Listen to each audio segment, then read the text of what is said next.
So when you get the WonderWax, you're going to get instructions. This goes in the microwave or hot water. You would want to use one that's 3 inches in diameter. There you go. You'd want to center, and then you want to push down so you secure that wick. The instruction says, microwave method. Do not remove lid. Heat for 1 minute, then in 30 seconds intervals until wax is fully liquefied and pourable. Do not remove lid. I'm going to do one for a minute.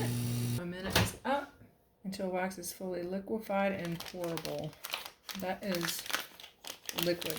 It says knead the wax in between intervals. Don't leave in on high power for too many minutes at a time. Yeah, you don't want to put 3 minutes because 1 minute did it this time. See, you can see that. I'm going to take the lid off. If using with a wick, let cure for 24 hours. Squeeze or pour into a clean candle jar with the pre-tabbed wick centered.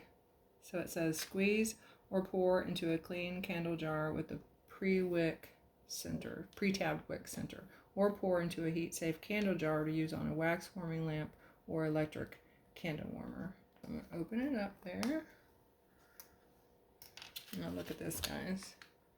And then you want to just angle it down. Let me turn this around. Do you see that?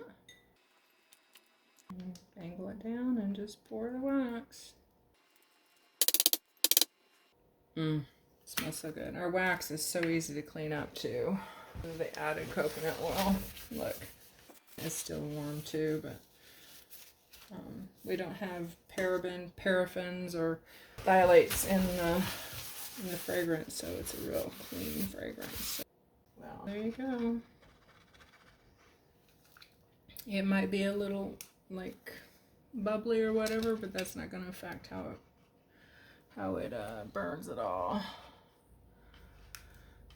2 candles done in less than 10 minutes, and that was a lot of fun. These are great for analog baskets. It's a lot of fun. It's a lot of fun to disconnect when you can. We need to get more of that. So making candles is a great way to do that. So we'll check on these tomorrow. Okay, so thanks for watching, and we'll have more tips and tutorials as we move along. Love you guys.